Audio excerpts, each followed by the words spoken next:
السلام علیکم ورحمۃ اللہ وبرکاتہ۔ میں ہوں آپ کا دوست، آپ کا بھائی یاسر ملوک۔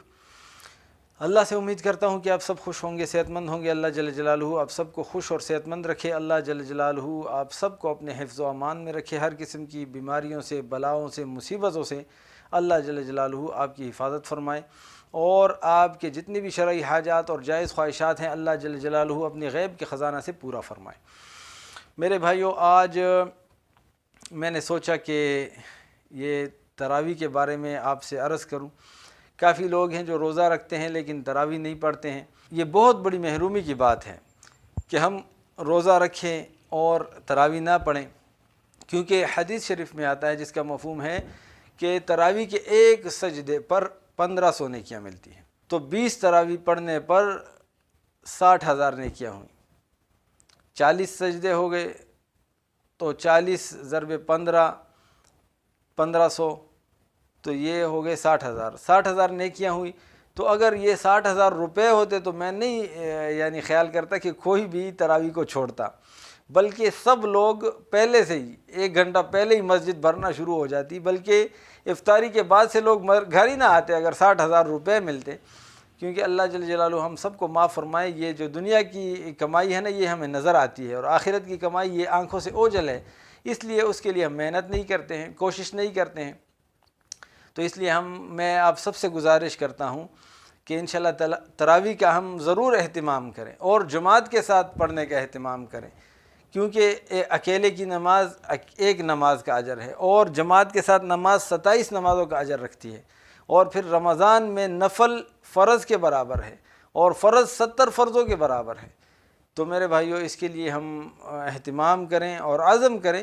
انسان جب عزم کرتا ہے اللہ اس کے لیے آسان فرما دیتے ہیں، اور اللہ جل جلالہ قرآن میں فرماتے ہیں نا کہ جب تم عزم کر لو پھر اللہ پر توکل کرو۔ تو انشاءاللہ ہم اللہ سے مانگے بھی کہ اللہ مجھے توفیق عطا فرما کہ سارے میرے مسلمان بھائی تو مسجد میں نماز پڑھیں اور تراویح پڑھیں، اور میں گھر میں بیٹھا رہوں، یا اپنی دکان میں بیٹھا رہوں، یا اپنے کہیں پہ بھی جہاں پر ہم بیٹھتے ہیں یا جو بھی ہم کام کرتے ہیں وہاں پر میں ہوں۔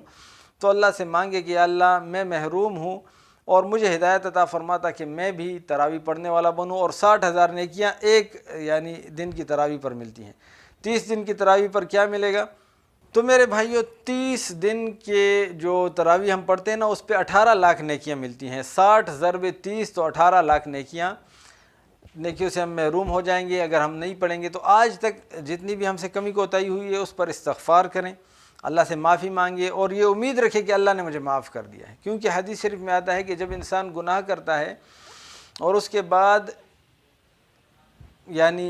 جب گناہ کر لیتا ہے اور اللہ سے معافی مانگتا ہے، تو اللہ جل جلالہ اس کے گناہ کو ایسے معاف فرما دیتے ہیں جیسے اس نے گناہ کیا ہی نہ ہو۔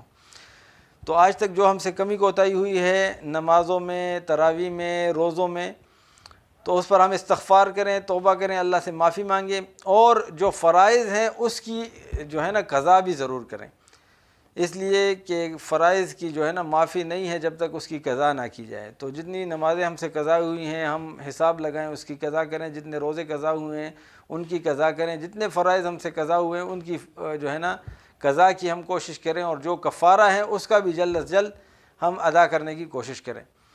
تو میرے بھائیو، یہ گزارش ہے، اللہ جل جلالہ مجھے بھی اور آپ کو بھی اور سارے دنیا کے سارے مسلمانوں کو عمل کرنے کی توفیق عطا فرمائے، اور اللہ جل جلالہ نفس اور شیطان سے ہماری حفاظت فرمائے، اور ہر قسم کے ظاہری اور باطنی فتنوں سے اللہ جل جلالہ میری، آپ کی اور سارے مسلمانوں کی حفاظت فرمائے۔ نبی علیہ الصلوۃ والسلام دعا فرماتے تھے، اللہم انی اعوذ بک من الفتن ما ظہر منہا وما بطن، کہ اللہ فتنوں سے جو ظاہر ہیں یا باطن ہیں ان سب فتنوں سے میری حفاظت فرما۔ تو ہم اور آپ کیا چیز ہیں، ہمیں تو ہر وقت یہ دعا مانگنی چاہیے کہ اللہ ہر قسم کے فتنوں سے اور شرور سے اور نفس اور شیطان کے شر سے ہماری حفاظت فرما۔ تو اس کے لیے انشاءاللہ اللہ سے امید کرتا ہوں کہ انشاءاللہ آپ کو یہ ویڈیو پسند آئی ہوگی۔ اگر ویڈیو پسند آئی ہے تو لائک کریں، اور زیادہ سے زیادہ دوستوں کے ساتھ شیئر کریں، تاکہ ہمارے شیئر کرنے کی وجہ سے جتنے لوگ عمل کریں گے ان سب کے بقدر اللہ ہمیں اجر عطا فرمائے گا۔